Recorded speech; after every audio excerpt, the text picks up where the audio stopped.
Hi and hello everyone, have a great day and have a nice day. I am Joey Sontilla, PK student in Medina College, Ipil, Zamboanga, Sibugay. Well, of course, I am your student teacher in PED 101. The descriptive title is Social Dimension in Education. Now, let's proceed to Module 5. I am going to discuss to you the globalization and education. You know guys, this topic is very interesting. So I prepared 3 objectives in this lesson. We all know that in preparing a lesson or a topic, objective is very important because it defines what a student will be able to or to do after a lesson. The first objective is to define globalization and its characteristic linked to education. And the second objective is apply education in a new milieu. And the third objective is to express the core values and competences for global education as educators. You know guys, as technology and transportation have advanced, business has become increasingly global. Globalization is defined as the increase in a flow of goods, services, capital, people, and ideas across international boundaries.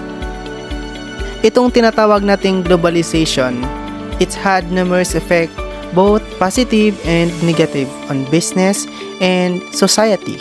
Isa sa positive benefit of globalization, guys, is widespread economic growth due to greater access to have a jobs or even resources. Another benefit of globalization is increased global cooperation. For a globalized economy to exist, nations must be willing to put their differences aside and work together. Because of this, globalization has been linked to reduce international conflict.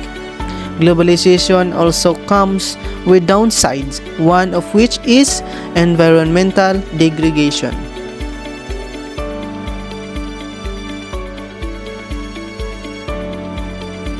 In other words, globalization is increasingly interconnectedness of the world's economics, cultures, or even population, driven by the cross-border movements of goods, services, technology, capital, and people.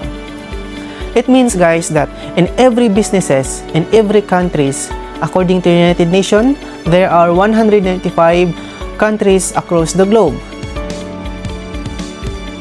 The countries of the world with flags, 195 sovereign states the UN does have, 193 UN members and 2 observer states. We're the countries of the world with flags. And they are more interdependent because of globalization. So, in fact, that with a greater exchange of ideas, as I repeat, cultural and economic practices is very important, especially in education, and that is what we call globalization. Do you want to learn more about globalization? Let's proceed to the characteristic of globalization that link to education. As a future educators like me, it is very important to know the 5 characteristics of globalization that link to education. The first characteristic of globalization that link to education is increased internalization of education. Second, increased access to information. The third characteristic is cultural interaction and global awareness. The fourth characteristic of globalization that link to education is emphasis on global competences. The last characteristic is commercialization and marketization. And for those who want to study abroad, they can expose different cultures and to showcase their own cultures, while also allowing in every institution to learn from and compete with advanced centers of learning worldwide. And that is what we call internalization of education. Now let's proceed to the second characteristic of globalization that link to education. The internet provides students with easy access to global knowledge, online resources, and connection with international teachers, and fostering self-directed learning. Okay, this characteristic of globalization is very important, especially for me as a future educators. It allows and fosters my personal and professional growth through a wider range of educational experiences. This characteristic of globalization that link to education is very crucial for democracy and good governance because it allows a better transparency and accountability of public service. Now, the biggest question is how can we access to information? Actually, we do not worry about it because we can easily access our mobile apps. You can use Facebook, Instagram, Twitter, or even watching TikTok and YouTube. In addition to that, the government provide free Wi-Fi. The third characteristic of globalization that link to education is cultural interaction and global awareness. You know, class, this topic is also a crucial part in determining the characteristic of globalization that link to education. One of the reasons because it fosters a better communication, reduce conflict, promote respect, and understanding different cultures and people. One of the best example in cultural interaction is how Sultan Kudarat celebrate their Kalimudan Festival, and it's a part of the history in the Philippines, whereas celebrate your fiesta, enjoy, and bring people together. And the technique is how Sultan Kudarat, the Kalimudan Festival, foster their solidarity. Now let's proceed to the fourth and the last characteristic of globalization that link to education. In a simple term, in emphasizing the global competences, it equips students with the skills and collaboration. You know, in emphasizing global competences, it refers only skills, your attitude, and your behaviors, because it is necessary to thrive in ever-changing in a complex world. Okay, class, let's talk about the three issues in globalization.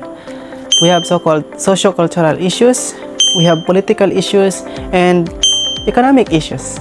You know, class, it is normal for us as a Filipino that Philippines is a ring of fire.